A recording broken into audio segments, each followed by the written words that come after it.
여러분, 윤석열 검찰총장의 입에서 말입니다. 민주주의 허울선 독재란 말이 나왔습니다. 와, 엄청나죠. 모종의 결단을 한 것 아니냐 이런 생각까지 들게 하는 대목입니다. 제가 현직에 있는 검찰총장이 독재라는 말을 썼다는 자체가 충격적입니다. 현직에 있는 검찰총장 힘이 얼마나 센지 여러분도 아시잖아요. 힘이 엄청나게 세기 때문에 심지어는 대통령보다 더 셉니다. 검찰공화국이라는 말까지 나올 정도로 권력이 장난 아니거든요. 그래서 검찰총장은 항상 겸손하고 말도 가려서 하고 조심하고 이러는 게 검찰총장들의 특성이었어요. 어느 정권에서든 말입니다. 그런데 문재인 정부 하에서 윤석열 검찰총장이 이런 말을 했다. 충격이에요. 저는 기자생활 30년 하면서 저는 경제 분야에 일을 했지만 매일경제TV, MBN에서 저는 일을 했지만 현직에 있는 수장이 이렇게 말한 거 처음 봤어요. 어제예요. 어제 대검찰청에서 열린 신임검사 신고식에서 이런 말이 나왔어요. 제가 웬만하면 정치적인 냄새가 나는 이슈는 다루지를 않습니다. 저는 경제에 전문화되고 경제를 더 잘하니까 말입니다. 그런데 윤석열 검찰총장의 이야기는 제가 듣도 보지 못한 이야기라서 제가 여러분에게 소개해 드리는 거예요. 헌법의 핵심 가치인 자유민주주의는 민주주의라는 허울을 쓰고 있는 독재와 전체주의를 배격하는 진짜 민주주의라고 말했다. 야, 세죠. 저는 이렇게까지 세게 이야기할 줄은 솔직히 예상도 못했어요. 예상도. 민주허울선 독재라고요? 아마 이 말을 두고 해석이 굉장히 분분합니다. 법조계에서는 총선 압승을 했다고 여당이 다수결의 힘으로 밀어붙이는 것, 이거에 대한 이야기다. 또 이런 이야기가 있고요. 또 한쪽에서는요, 추미애 법무부 장관이 일방적으로 지휘권을 자꾸 박탈하니까 그에 대한 반발이다. 이런 이야기도 있습니다. 그런데 뭐 정치적인 야심도 있다 뭐 이렇게도 판단할 수가 있는 부분이기도 해요. 이런 말 자체가 공식석상에서 작심 발언을 했다는 자체가 충격적인 거죠. 그러면서 말입니다. 법의 지배를 굉장히 강조를 했거든요. 민주주의는 법의 지배를 통해서 실현된다. 이런 말까지 했어요. 법의 지배란 말도 이게 앞에다가 또 자유민주주의라고 달았단 말입니다.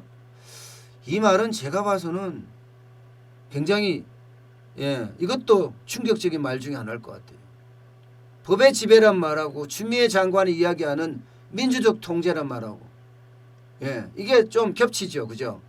민주적 통제란 말이 바로 민주주의 허울선 독재 배격해야 이 말하고 관계 있는 것 아니냐 이 말이에요.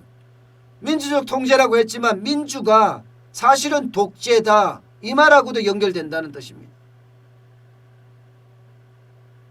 결과적으로 권력이 정권이 검찰에 개입하면서 민주주의가 망가지고 있다 이렇게 비판했다는 이야기예요. 그러면서 권력형 비리에도 당당히 맞서야 된다 이런 표현까지 썼습니다. 권력형 비리에도 당당히 맞서야 된다.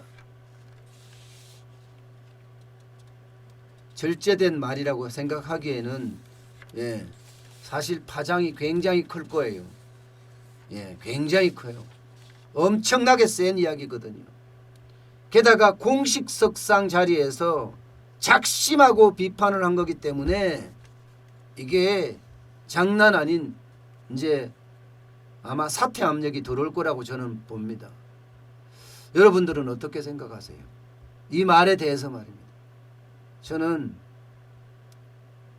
검찰이라는 건요, 너무 권력을 독점해도 문제가 있다고 저는 생각을 해요. 검찰공화국이라는 말까지 나왔었으니까 이게 검찰 세상이다 이런 말이 돼서 국회의원들도 검찰 출신이 많고 그렇잖아요. 그런데 말입니다.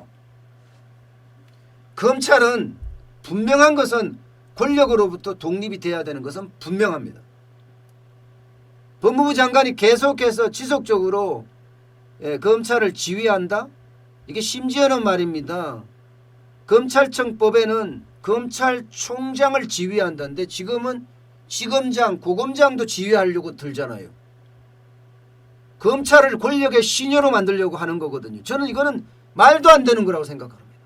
그야말로 검찰이 법무부 장관 휘하에 들어가게 되면요, 그것은 결국은 검찰의 독립이 없어지고 진짜 민주주의가 무너지는 것 아니냐, 이렇게 이야기할 수도 있는 것 같습니다. 어쨌든 이 민주적 통제라는 말에 법의 지배란 말과 이게 연관성이 있으면서 굉장히 센 그런 이야기를 하는 것 아닌가 싶습니다. 여러분, 그런 것 같아요. 민주라는 것은요, 저는 민주적 절차라고 생각을 해요. 늘 뭐 그 말이 그 말이지 이렇게 말할 수도 있는데요, 그게 아니라 다수당의 행포가 횡행해서는 안 된다는 이야기입니다. 지금 부동산법, 임대차 3법도 마찬가지고요, 부동산 세법도 마찬가지로 지금 민주당 독단으로 그냥 몰아붙이잖아요. 이 독단이란 단어가 굉장히 충격적이에요. 국회는 대의기관입니다. 그러면 야당을 지원했던 이 국민도 보호해 줄 권리가 있단 말입니다. 여당을 지원해 줬던 국민도 보호할 권리가 있듯이 말입니다. 그러면 야당의 목소리를 듣는다는 이야기는 국민의 일부, 야당을 지원했던 국민들의 목소리를 듣는다고 봐야 됩니다.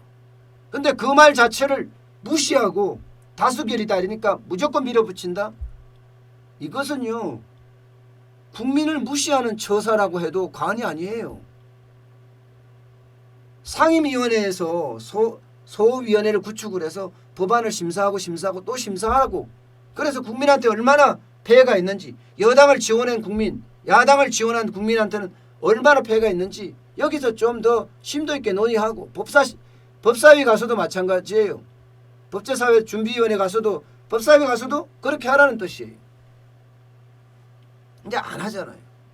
이게 민주적 절차가 저는 무시됐다고 보는 거예요. 다수당의 행포가 민주적 절차를 무시하는 거죠. 어쨌든 대한민국은요, 시장경제와 자유민주주의가 융성한 나라입니다. 시장경제를 바탕으로 자유민주주의가 꽃을 피웠기 때문에 대한민국의 경쟁력이 이만큼 올라왔다고 저는 자부합니다. 그런데 제가 생각하는 시장경제는 지금 계속 무너지고 있고요, 정부가 들어와서 시장을 지배하고자 하잖아요. 특히 부동산에서 말입니다. 게다가 검찰총장이라는 분이 민주허울선 독재라는 표현을 쓸 정도로 자유민주주의도 지금 훼손돼 가고 있다는 이야기잖아요. 그래서 제가 윤석열 검찰총장의 이야기를 여러분에게 소개해 드린 겁니다. 시장경제도 시장경제 나름으로 무너지고 있고, 자유민주주의도 민주라는 허울을 쓰고 무너지고 있고, 참 안타까운 현실이 대한민국에서 일어나고 있다는 그 사실 때문에 제가 오늘 소개해 드렸습니다.